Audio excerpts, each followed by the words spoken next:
옥중 서신이 공개되고 보수 언론 제목이 어떻게 바뀌었냐. 네. 조선일보 펀드 사기꾼의 이상한 폭로, 정권의 윤석열 찍어내기 시작. 동아일보 김봉현 이번엔 검찰 야당 겨눈 폭로전, 구체적 근거는 제시 안 해. 우리 사회에 던지는 심각한 구조적인 악의 문제인데 누가 말하는 거 받아쓰기만 하는 겁니다. 청취자들한테 숙제를 오늘 내드리고 싶습니다. 김봉현, 그다음에 신빙성, 이 두 단어를 가지고 검색어에 넣어보시면 예. 한 주간의 깊은 흐름으로 이슈를 꿰뚫는 코너 변상욱의 눈 시간입니다. YTN 뉴스엔 저녁 변상욱의 코너 나왔습니다. 어서 오십시오. 예, 안녕하십니까. 라임 자산 운영의 전주라고 알려진 김봉현 전 스타모빌리티 회장 옥중 서신이 공개되면서 정치권이 상당히 시끄럽습니다. 그동안 라임 사태 연루 의혹으로 공격을 받던 여건이 옥중 서신으로 되려 반격에 나서고 있는 그런 상황인데요. 김 전 회장이 한 언론에 보낸 옥중 서신을 보면 라임 펀드 판매 재개 청탁 관련으로 황교안 전 대표의 최측근이라는 사람이 언급됐습니다. 정치인이죠, 검사 출신에. 그렇습니다. 언론에서는 누굴까 하고 찾고 있었는데 갑자기 이재호 씨가 예. 딱 지목을 했습니다. 예. 그러면 아마도 충북도당 위원장을 맡고 있는 윤갑구인 씨일 가능성이 크다. 이렇게 예. 이렇게 도와주셔서 고맙습니다만은 황교안 전 대표의 측근이자 이제 전 대구고검장으로 검찰직을 마쳤고 지금은 국민의힘 충북도당 위원장을 맡고 있는데 문제는 이 라임이라고 하는 자산운용 펀드가 이제 망가지지 않았습니까? 네. 수익률이 형편없고 엄청나게 마이너스가 났는데 이 마이너스 난 상태에서 재발매해서 또 파는 것이 과연 법적으로 타당하냐 이것을 이제 물어보려고 했다라는 게 양측에서 이제 오고 가는 얘기인데 이게 좀 애매합니다. 그러니까 윤갑근 씨는 여기에 대해서 뭐라고 해명을 했냐면 내가 어떤 회사의 로펌 같은 곳인가 본데 자문역으로 있는데 손실이 마이너스가 난 라임 펀드를 다시 발매해서 또 사람들한테 파는 것이 과연 예. 타당하냐고 문의를 해오더라. 예. 나는 거기에 대해서 자문만 해줬다. 예. 라고 하는데 김봉현 씨는 그게 아닙니다. 예. 우리은행이 그걸 다시 판매하도록 하기 위해서 우리은행장과 부행장 등을 설득해야 되는데 누가 없나 물색하다가 소개를 받아서 이 사람한테 돈을 드리고 소개를 부탁했더니 진짜 만날 수 있게 되어서 그때 로비가 성사가 되었다. 근데 이제 그 얘기도 다 검찰에 가서 했는데 검찰 수사는 진행이 안 되더라. 예. 이렇게 하고 이제 끝난 거죠. 뭐 지금 김봉현 씨 말은 내가 여권 인사, 야권 인사 이야기를 다 했는데 예. 야권 인사들은 쏙 그렇죠. 빼고 예. 여권 인사들만 그렇게 하더라. 그러면서 뭐 조국 전 장관도 이야기하면서 검찰 개혁이 필요하다는 걸 느꼈다. 뭐 이렇게 얘기했단 말이죠. 그 부분에 대해서는 뭔가 좀 애매합니다. 예. 갑자기 조국과 추미애 장관까지 다 꺼내면서 왜 얘기를 이렇게 넓혀 나가나 여러 가지 이제 있을 수 있는데 첫째 자기는 라임 사태의 주범이라고 언론에 자꾸 나는 게 일단 부담스럽습니다. 예. 저지른 사람이 많은데 왜 꼭 나만 주범이 돼야 되나 이 문제가 있는 거죠. 실제로 그 편지글에도 그렇게 써 있죠. 난 몸통이 아니다. 진짜 몸통 될 만한 친구들은 해외 도피 갔거나 예. 국내에서 도망 다니고 예. 있다.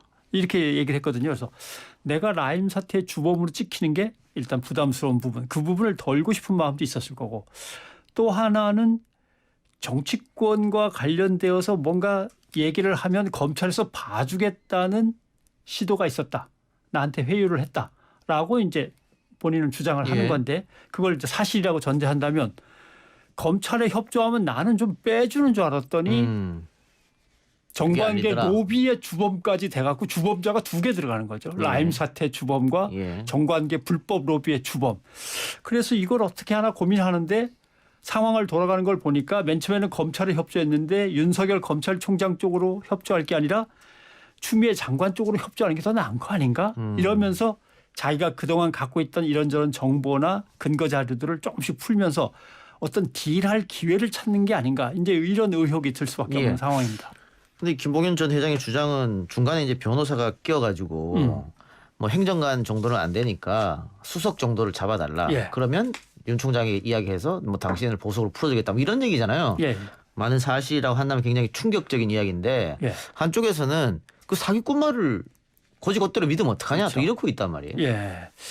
거기가 이제 핵심입니다. 그때 그 변호사가 이 김봉현 씨에게 정식으로 선임된 변호사, 변호인이었는지 예. 아니면 그냥 변호사였는지 이걸 가려내는 게 일단 급선무입니다. 예. 왜냐하면 이 사람 본래 수원여객에서 돈을 횡령하지 예, 예. 않았습니까? 그 돈을 가지고 이제 라임 사태로 다시 들어가는 건데 수원여객 사건하고 라임 사태 사건이 병합돼 있어요. 수원지법에서.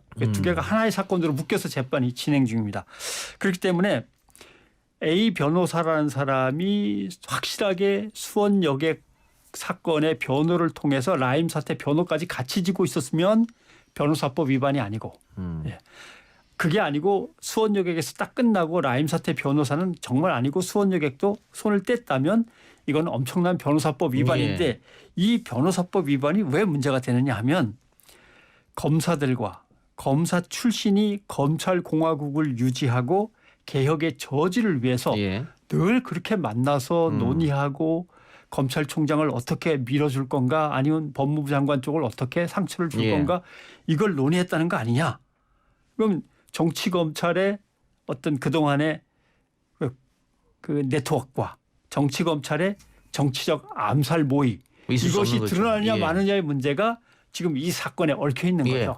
그래서 방금 전에 속보가 들어왔습니다만 법무부 추미애 장관이 수사 지휘권을 예, 좀 지휘권 발동을 발동했습니다. 하는 모양이군요. 내렸기 때문에 이거 어떻게 흘러가는지 좀 수사를 지켜보고 언론 문제는 어떻습니까? 일단 김봉현 전 회장도 옥중서신에서 언론 이야기를 꺼냈습니다. 예. 마녀 사냥식 보도하면서 첫째 카더라식 보도를 한 SBS라고 썼었거든요. 그렇게 써버렸어요. 예, 예. 써버렸는데 이 보도를 아마 SBS 처음 했는데 구체성 없이 했기 때문에 언론에 대한 불만을 드러낸 것 같아요. 예. 마녀 사냥식 보도하면 그거겠죠? 그렇습니다. 근데 그걸 뭐 그 마녀 사냥식 보도를 떠나서 우리 옥중서신이 공개되고 우리 보수 언론이 어떻게 제목이 어떻게 바뀌었냐? 네. 이전에는 쇼핑백 조선일보 보도입니다. 쇼핑백 5천만 원 강기정에 보냈다. 라임 김봉현의 폭로. 중앙일보 라임 전주 김봉현 강기정 준다고 해서 5천만 원 줬다. 동아일보 김봉현 6월 초 강기정 5천만 원 진술 검 조서에 안 넘겼는데 김봉현 회장의 이 편지가 공개되고 나서는 어떻게 썼느냐? 조선일보 펀드 사기꾼의 이상한 폭로. 정권의 윤석열 찍어내기 시작. 중앙일보 라임 주범 옥중 한마디에 추미애 윤석열 목에 칼 들이댔다. 뭐 동아일보 김봉현 이번엔 검찰 야당 겨눈 폭로전 구체적 근거는 제시 안 해. 그전에는 이 김병헌 회장의 말을 인원표 다운표 가감없이 따가지고 그냥 받아 쓰다가 이 사람 말이 맞다 그랬는데 지금은 완전히 사기꾼만 어떻게 했냐 이렇게 바꿔버렸단 말이에요. 그러니까 제가 한번 청취자들한테 숙제를 오늘 내드리고 싶습니다. 왜냐하면 김봉현 그다음에 신빙성 이 두 단어를 가지고 검색어에 넣어보시면 예.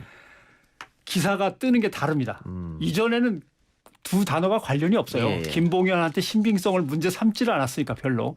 근데 최근에는 김봉현 신빙성에 관한 기사가 엄청나게 많습니다. 아하. 한번 숙제를 내드릴 테니까 한번 해보시고. 믿을 수 없다 그 말이겠죠. 예. 그다음에 언론의 문제인데 언론이 다뤄야 될 문제 중에 안 다뤄지는 게 있습니다. 첫째, 엄청나게 손실을 입은 국민은 어떻게 할 거냐. 국민에게 손실을 입힌 그 제도를 어떻게 할 거냐. 예. 국회가 빨리 움직이고 언론이 이걸 갖다 재촉을 해야 되는데 여기에 대해서 소식이 없고 야당 정치인 누구 여권 정치인 누구 이것만 계속 왔다 갔다 하는 거죠. 또 하나 한명숙 전 총리 때 감옥에 있는 사람들을 불러내서 연수까지 시키던 문제. 예. 거기다가 채널 A 검찰과 관련된 의혹이었습니다만 유시민 이사장을 찍어내자. 예. 이 문제. 그리고 강기정 전 수석을 잡아내면 봐주마. 예. 이 세 개의 사건이 갖고 있는 공통점과 우리 사회에 던지는 심각한 구조적인 악의 문제인데 이것을 언론들이 지금 하나도 안 건드리고 있는 거죠. 예. 누가 말하는 거 받아쓰기만 하는 겁니다. 그런 언론의 문제점 이 사건에 다시 한번 불거졌다 이렇게 말할 수 있겠고요. 다른 문제 하나 더 이야기하면 지난주에 정경심 동양대 교수의 자녀 입시 비리 관련 재판이 있었는데 검찰이 표창장을 시연했습니다. 만들었죠. 근데 이게 공소장 그대로 만들었냐? 아니다. 뭐 이런 얘기가 있고 또 우리 언론이 다 받아쓰기 해서 30초면 가능하다 썼는데 이 30초가 그 지금 검찰의 주장대로 그대로 받아서 언론이 써야 게 맞는 거였냐 아니면은 다른 이면을 보도했어야 되는 거냐 이런 얘기가 많거든요. 그렇죠.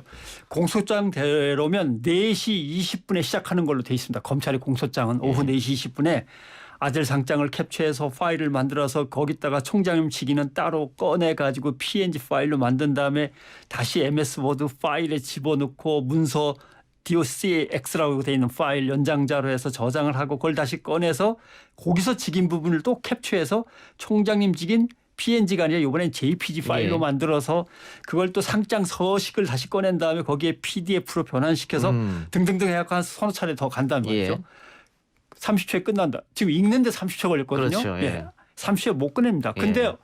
이게 왜 제일 중요한 게 뭐냐면 30초에 끝낸다고 했다면 언론이 30초 동안 해봤어야 됩니다. 모든 언론사가 예. 30초에 그게 되는지 해보든지 아니면 검찰 얘기대로 검찰은 정확하게 얘기하면은 38분인가 그런데 그 공소장에 있는 시간 내에 이거 깨끗하게 끝나는지를 언론이 해봤으면 제목이 이렇게 안 나오죠. 예.